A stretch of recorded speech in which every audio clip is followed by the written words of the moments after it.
Kerala private college teachers association ഭാരവാഹികളെ, അംഗങ്ങളെ, പ്രതിനിധികളെ, സഹോദരി സഹോദരന്മാരെ, എല്ലാവർക്കും എൻ്റെ വിനീതമായ നമസ്കാരം.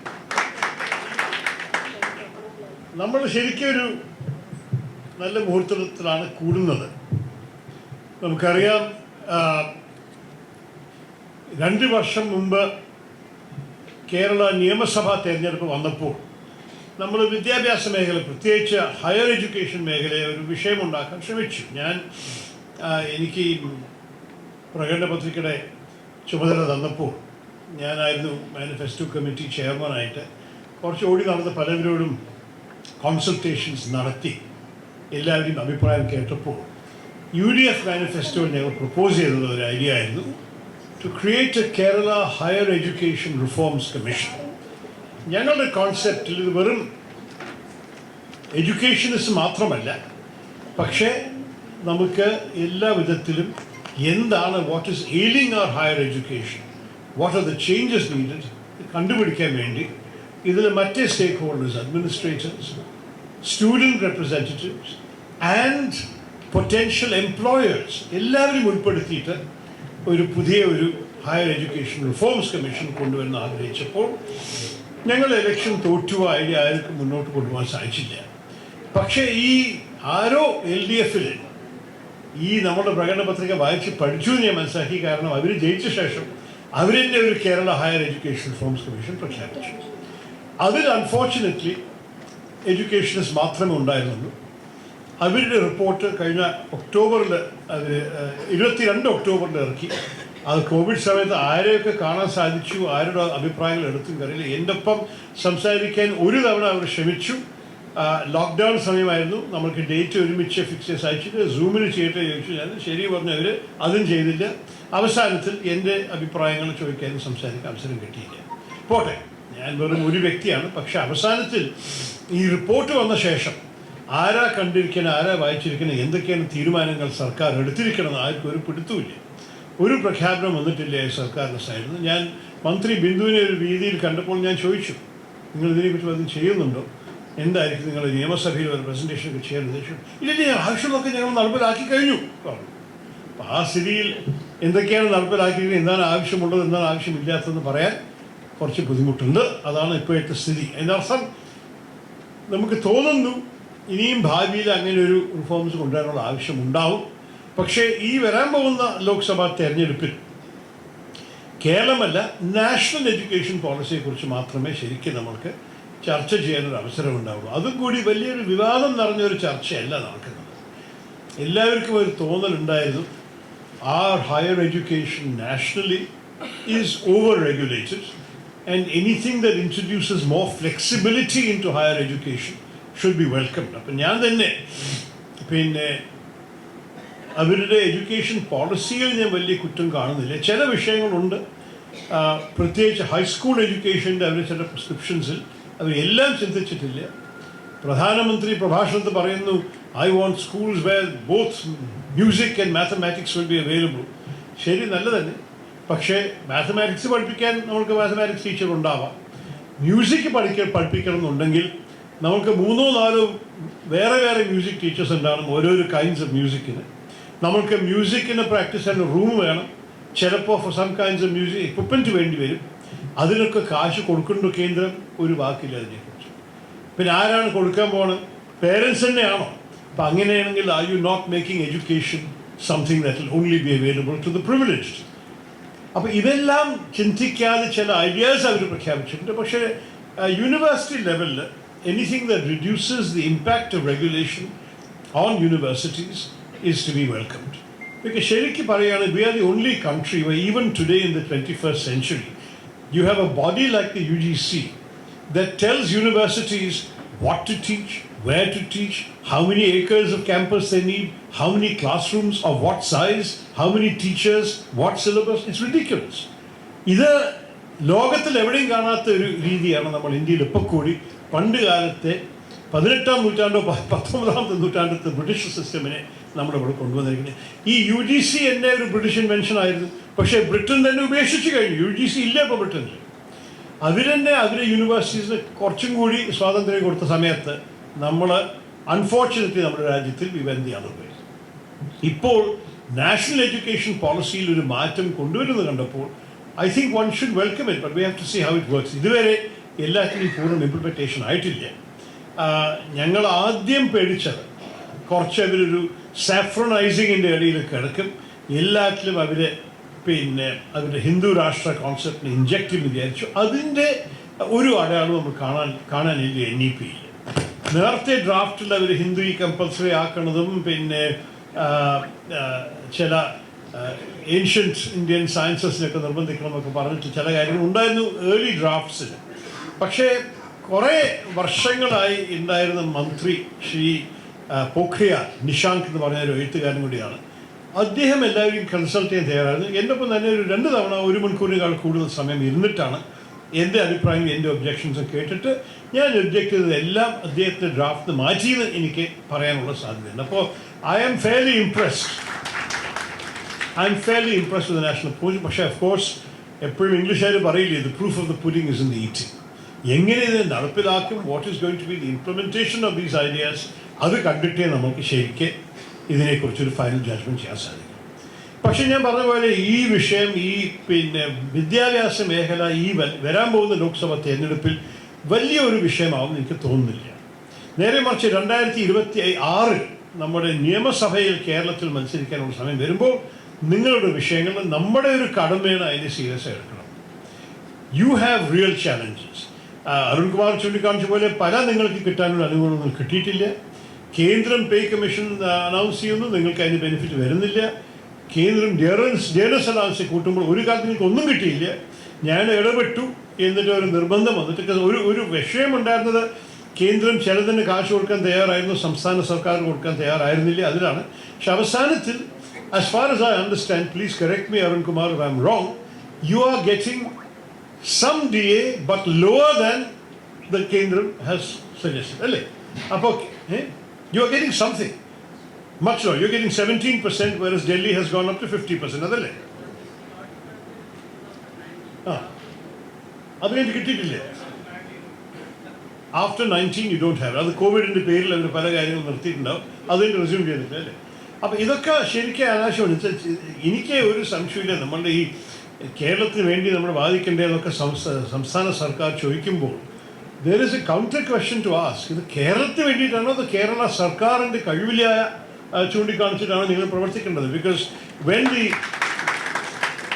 the central government finance minister പറയുന്നു this is the most mismanaged state in the country in terms of finances. അപ്പോൾ നമ്മൾ അവരുടെ തെറ്റുകളും അവരുടെ siphoning of money to cadres and so on അതെല്ലാം അവർ ചെയ്യുന്നുണ്ട്. അതിനുവേണ്ടി ഞങ്ങളുടെ കടമ എന്താണെന്ന് വാദിക്കാൻ ഞങ്ങൾ UDF MPമാരൊക്കെ പോയിട്ട് ഫൈനാൻസ് മിനിസ്റ്ററെ കണ്ടു ഈ വിഷയത്തിൽ. പക്ഷേ she had very good answers for every. ഞങ്ങൾ ഏത് ചോദ്യം ഞങ്ങൾ പ്രത്യേകിച്ച് നമ്മുടെ സ്കൂൾ ടീച്ചേഴ്സിനോട് ഒരു നടക്കുന്നൊരു അന്യായം, അവർക്ക് ഉച്ചഊണ് കൊടുക്കാൻ കൂടി സംസ്ഥാന സർക്കാർ കാശ് കൊടുക്കുന്നില്ല. അതുകൊണ്ട് ഹെഡ് മാസ്റ്റേഴ്സ് അവർ സ്വന്തം പോക്കറ്റ് ചിലവാക്കേണ്ടി വരുന്നത് എന്താണെന്ന് ഒരു അന്യായമല്ലേ ചോദിക്കുമ്പോൾ അവർ പറഞ്ഞു ഇത് ഞങ്ങൾ സംസ്ഥാനത്തിൻ്റെ കാശ് കൊടുക്കാൻ തയ്യാറായിട്ടും കൂടി ചില അക്കൗണ്ട്സ് അവർ തരുന്നില്ല. AGM അവരുടെ ഇടയിലുള്ള തർക്കത്തിൻ്റെ കാരണം ഒരു കംപ്ലീഷൻ സർട്ടിഫിക്കറ്റ് ഞങ്ങൾ കിട്ടിയിട്ടില്ല, അതുകൊണ്ടാണ് ചെയ്യാതെന്ന് പറഞ്ഞു. അവസാനത്ത് നടന്നിട്ടുണ്ട്, സർട്ടിഫിക്കറ്റ് കൊടുത്തിട്ടുണ്ട്.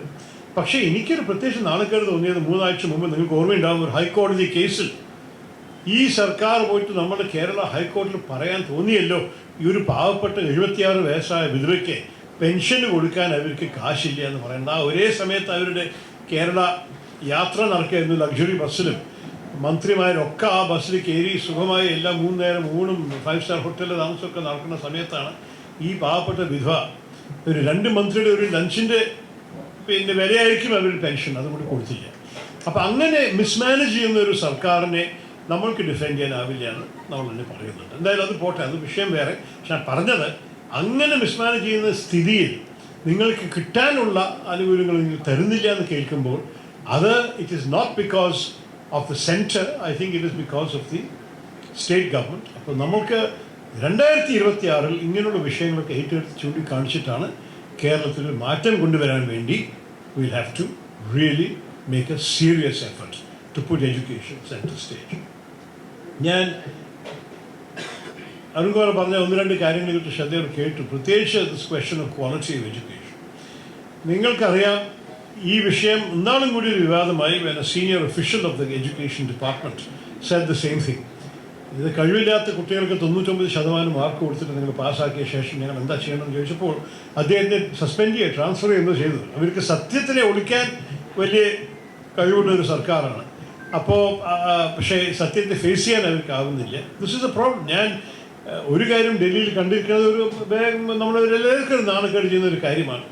കാരണം കേരളത്തിൻ്റെ കുട്ടികൾക്ക് ഇത്ര 99% കിട്ടിയ ആപ്ലിക്കൻസ് ഡൽഹി യൂണിവേഴ്സിറ്റിക്ക് അപ്ലൈ ചെയ്തപ്പോൾ അവരുടെ റൂൾസ് പ്രകാരം മാർക്കിൻ്റെ അനുസരിച്ചൊരു കട്ട് ഓഫ് ആയിരുന്നു. അപ്പോൾ ഈ മലയാളി കുട്ടികൾക്കൊക്കെ ഡൽഹി യൂണിവേഴ്സിറ്റിയിൽ ഉണ്ടായിരുന്ന സീറ്റുകളൊക്കെ അവർ പിടിച്ചെടുക്കണം. അത്രത്തോളം 99% അപ്ലൈ ചെയ്യണ്ടായിട്ട് പറഞ്ഞിട്ടൊരു പരാതി വന്നിട്ട് ഡൽഹി യൂണിവേഴ്സിറ്റി ഇനി ഞങ്ങളുടെ സ്റ്റേറ്റ് ഗവൺമെൻറ്റ്സിൻ്റെ റിസൾട്ട് ഓണർ ചെയ്യില്ല, ഞങ്ങൾ will have our own entrance exam എന്ന് പറഞ്ഞിട്ട് ഡൽഹി യൂണിവേഴ്സിറ്റി ഇപ്പോൾ മലയാളീസിൻ്റെ അഡ്മിഷൻ നല്ലോണം ചുരുങ്ങി. നമ്മുടെ മലയാളി കുട്ടികൾ വന്ന് പരാതി പറഞ്ഞിട്ട് എന്നോട്. പക്ഷേ ഇതൊരു ഫെയർ യാർഡ്സ്റ്റിക് ആണല്ലോ. എല്ലാവരും എഴുതുന്ന പരീക്ഷയിൽ നിങ്ങൾക്ക് മാർക്ക് കിട്ടിയാൽ പിന്നെ തർക്കമില്ല. പക്ഷെ കേരളത്തിൽ 99 ബോംബെയിലത്തെ 90 പിന്നെ 90 ഭേദമെന്ന് ചിലർ പറയുമ്പോൾ അത് നമ്മൾക്കും ഒരു എംബാരസ്മെൻ്റ് അല്ലേ. We also have to have a certain reputation for quality. അത് പ്രത്യേകിച്ച് ചൂണ്ടിക്കാണിക്കാനുള്ളത് ഒരു കാലത്തിൽ വി ഹാഡ് ദാറ്റ് റെപ്യൂട്ടേഷൻ. നിങ്ങൾക്കറിയാം 60s and 70s അതുവരെ Kerala university students, college students were considered amongst the best in the country. One yardstick of the toughest examination in those days was supposed to be the UPSC examination, because in those days that was the pinnacle of the jobs available. We had a very protectionist economy. There were not too many opportunities for jobs, so government service was the most sought after, and the UPSC examinations were the privilege. I think from about 1959 to about 1974 or 5, every year in the top 10 in the UPSC, there was always one product of a Kerala university. Always. There were university toppers who topped nationally, and there were university people who were not necessarily toppers, but who were good first-class students who made it in the top 10 of everything. In those days, you had to be in the first 7 or 8 to get into the foreign service, and that's why we had a whole bunch of very impressive, highly qualified Malayalis who have now all retired as ambassadors and so on, because they were so good academically. Those days are gone. It is now, I think in the last 25 years, there may have been only 1 or 2 years where we had a Malayali in the top 10, and that too would be somebody who wrote the exam in Malayalam. Adana Satya, I know one of them. And the problem is that there is therefore a general perception of decline in the quality of the students. I spoke to a few employers when I was Minister of Education. I don't think what I learned then is out of date. I think it's still the case. They had some profound misgivings when I would try and sell them on the idea of establishing or expanding their companies in Kerala, saying you've got such a good labor talent here, skilled, educated people who will come and who like to stay and remain in Kerala. Their worry was precisely that there were some serious deficiencies in their preparation. Infosys and TCS both essentially run what you might call remedial university courses in their campuses. This is not on-the-job training. Any company can hire somebody and train them on the job to do the job-specific things. They are arguing that what we are unleashing onto the employment market are underprepared students. That is, the students, what they have studied, somebody comes with an engineering degree from a Kerala university, and that engineering degree has not equipped them to understand the engineering responsibilities of the job they're doing. So Infosys in Mysore has a campus that looks like an American university campus, and you have to spend a whole year taking full coursework before they consider you sufficiently qualified as your degree claims you are. അങ്ങനെ ഒരു മാറ്റമാണ് ഇപ്പോൾ വന്നിരിക്കുന്നത് എംപ്ലോയേഴ്സിൻ്റെ മനസ്സിൽ. FICCI പറഞ്ഞ federation of Indian chambers of commerce and industry ഒരു survey നടത്തി among employers.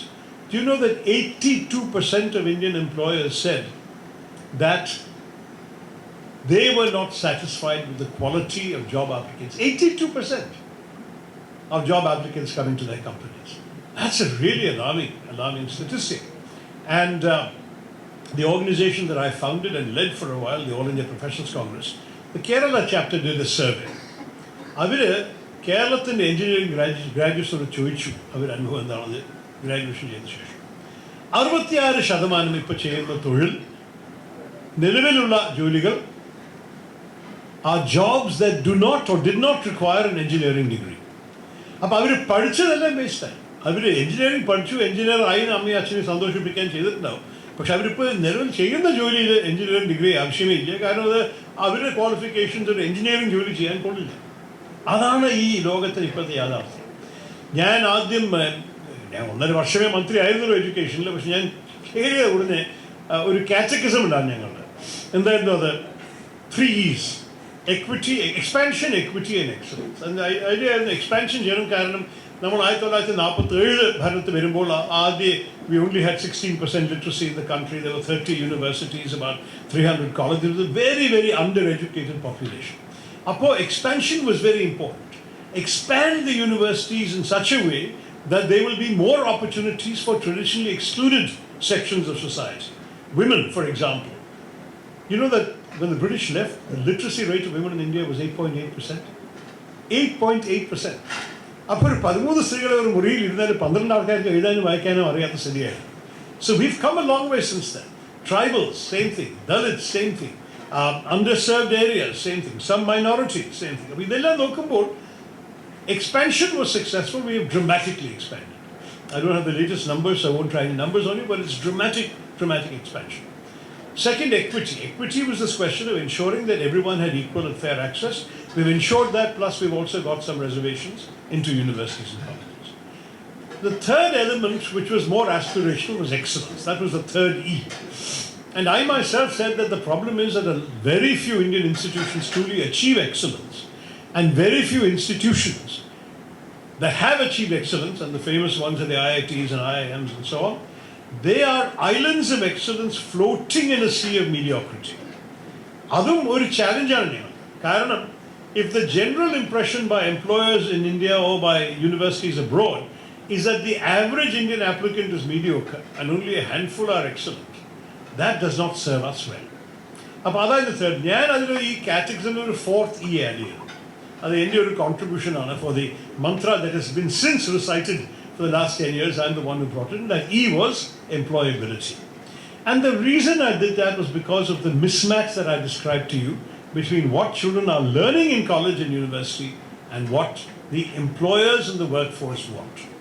It was during my time that we also passed a simple rule for the polytechnics. I know you're not polytechnic teachers, but I'll tell you that you cannot open a polytechnic in India anymore unless you have a tie-up with a functioning industry within 30 kilometers of your campus.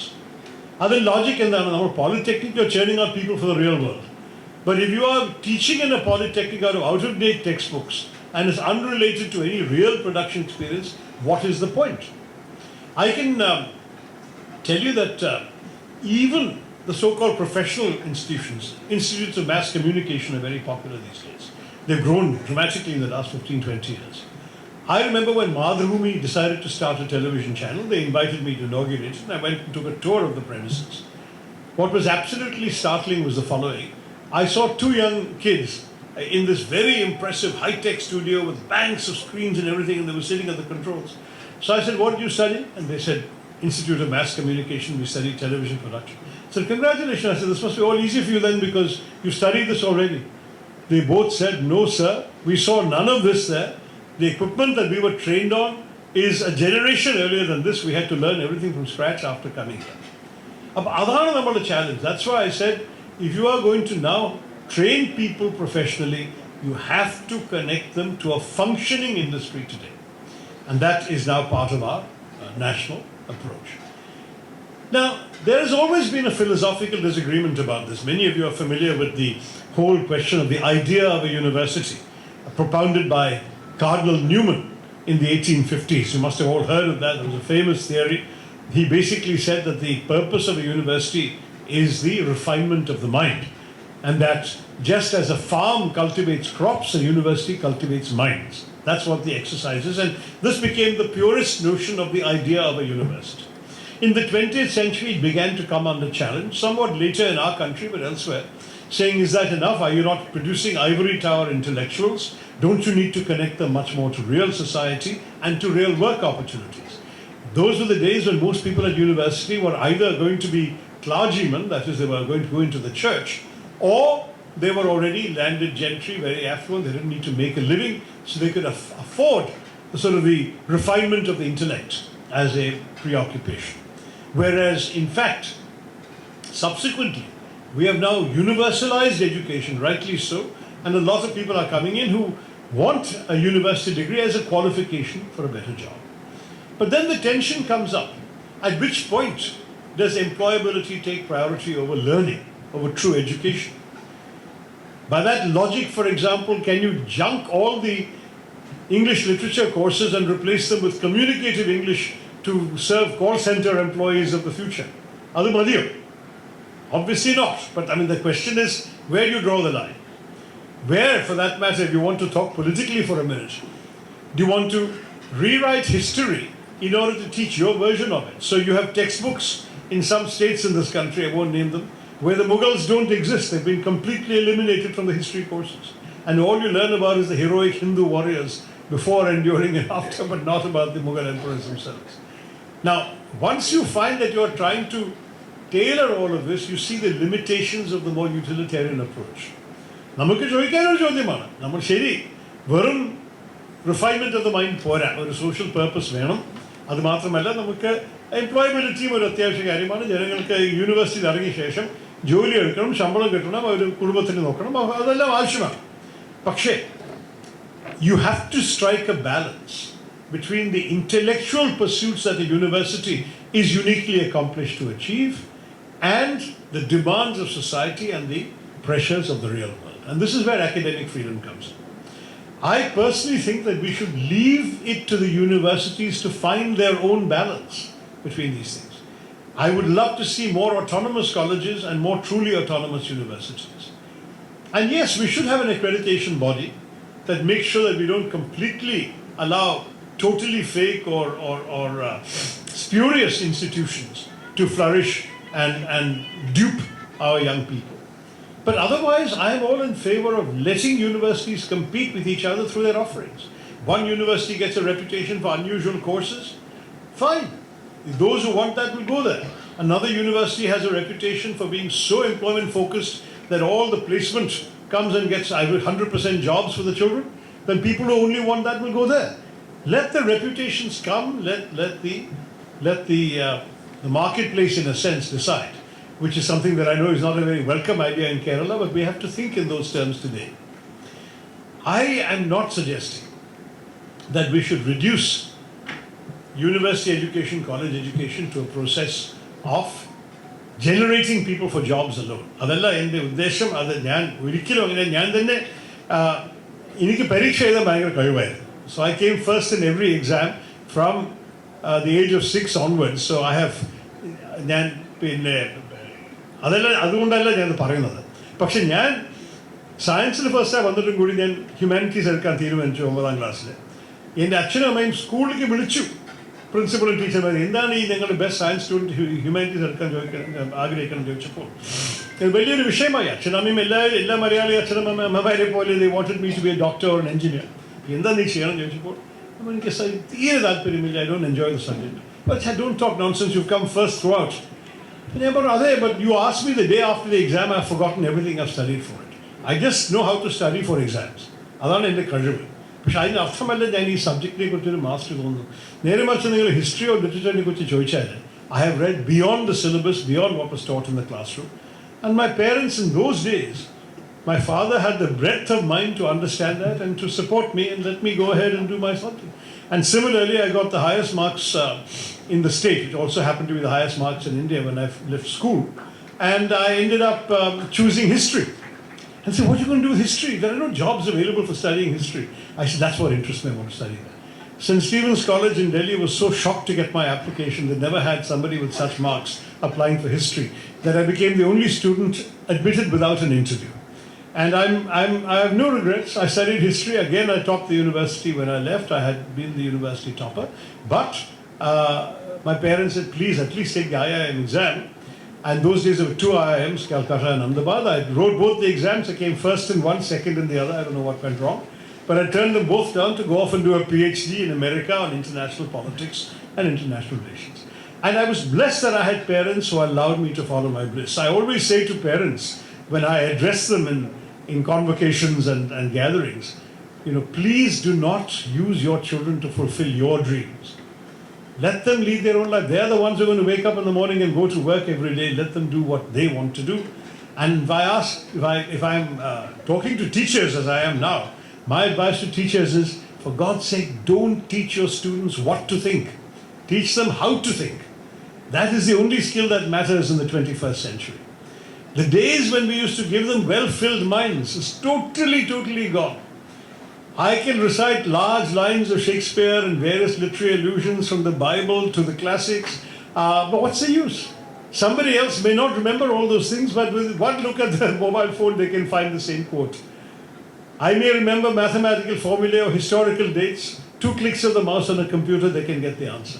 So in the 21st century, you don't need a well-filled mind. You need a well-formed mind. And a well-formed mind is a mind that can actually face unfamiliar facts but know how to approach them.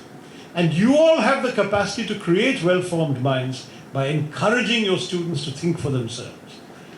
The days when you just taught what was in the textbook and they regurgitated it on the exam paper, those days are irrelevant in a world in which the Oxford Martin School says that 30% of the jobs that will exist in the world in 2030, 30% of the jobs in the world will be jobs that do not exist today.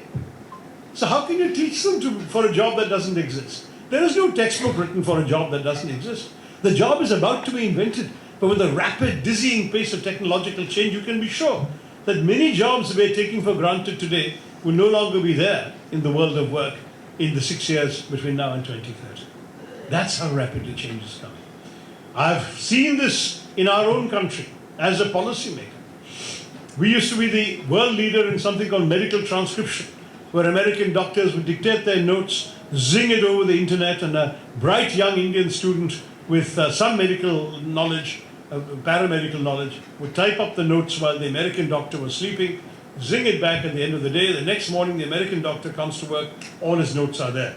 It meant he didn't have to hire incompetent secretaries in America who were not properly educated, who made mistakes in typing, who then had to be paid sick leave and annual leave and overtime and everything else. Instead, he could pay one small amount by American standards to an Indian company and he could get all his transcripts done. Very happy. For a few years, we were thriving on that. There were 20, 25 companies being opened every year in places like Chennai and Hyderabad and so on to do medical transcription. And what happened was we had the belief that this was going to be a secure thing. We had 95% of the world medical transcription business.